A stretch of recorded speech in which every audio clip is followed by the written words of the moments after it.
मैले केही समयबाट मिडियामा देखिरहेको थिएँ प्रकाश सुवेदीजीले चाहिँ पछिल्लो पटक चाहिँ उहाँको अभिव्यक्तिमा के थियो भनेदेखि एकजना व्यापारीको घर परिवार सबै चाहिँ एकजना नायिकाले चाहिँ एकदमै तहस नहस पार्नु भएको छ भनेर एकतर्फी कुरा सुनेर उहाँको अभिव्यक्तिबाट त्यो देखिएको थियो हैन। अनि उहाँ नायिकाको नाम चाहिँ म अहिले भन्दिनँ भन्ने खालको कुरा गर्नुभएको थियो र अहिले हाल मैले उहाँको अर्को भिडियो चाहिँ हेरेँ त्यसमा चाहिँ उहाँले के भन्नुभएको छ भनेदेखि मैले चाहिँ एउटा पारिवारिक गफको भरमा चाहिँ एउटा नायिकाको नाम भनिदिनु पर्ने उहाँहरू अगाडि आउन नहुने। अनि मलाई लागेको कुरा चाहिँ यो पत्रकारिता टेलिभिजन शोले यसरी व्यक्तिगत कुराको खण्डन कति गर्न मिल्छ, यो पत्रकारिताको नैतिकताभित्र पर्छ कि पर्दैन र व्यक्तिगत कुरामा चाहिँ एउटा महिला जहिले पनि दोषी हुने, एउटा नारीको चाहिँ चरित्रको खण्डन गर्ने हैन। अनि त्यो सँगै चाहिँ मुछेका पुरुष चाहिँ जहिले पनि ऊ चरित्रवान हुने, ऊ महापुरुष हुने क्या।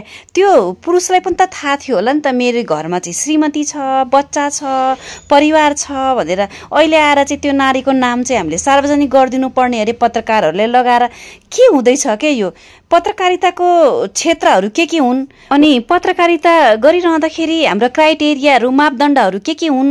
यसरी व्यक्तिगत कुराहरू उछालिरहँदाखेरि नारीत्वलाई अलिकति साँच्चै अपहेलित गरेर पेलिएका अहिले पनि हामी 21औं शताब्दीमा छौँ के, जसरी हामीलाई संविधानले चाहिँ हाम्रो मौलिक हकहरू दिएको छ। अनि यो 21औं शताब्दीमा पनि मलाई गजब लागेको कुरा चाहिँ के एउटा महिलालाई दोष दिने, एउटा मिडियामा आएर यसरी गर्ने। अनि यिनीहरूलाई चाहिँ नेपालको कानुनले चाहिँ के गर्न मिल्छ त? मलाई लाग्छ यसरी बौद्धिक रूपमा गरेको यो बलात्कार, महिलाहरूको प्रतिष्ठा, महिलाहरूको चाहिँ व्यक्तिगत जीवनको गोपनीयताको चाहिँ यसरी छलफल गरिरहँदाखेरि कति धेरै चाहिँ हामी कहाँ छौँ, हाम्रो समाज कहाँ जाँदैछ भन्ने कुराको चाहिँ यसले हेर्न सक्छौँ हामी। अब यो पुरुषलाई पनि त सँगसँगै घसिट्नुपर्छ कि पर्दैन? परिवारले पुरुषको चाहिँ संरक्षण गर्ने, महिलाले चाहिँ दुवैजना बराबर भागीदारी होला नि। महिलाले मात्रै घर बिगार्छिन् भन्ने कुरा त गलत होला नि। कसरी चाहिँ पुरुष चाहिँ सहभागी हुँदैनन्? एउटै कर्ममा दुवैजनाको सहभागी बराबर हुन्छ भन्ने मान्यता राख्दछु म चाहिँ। एउटा महिलालाई मात्रै दोष दिएर यसरी चरित्र खण्डन गर्न मिल्दैन।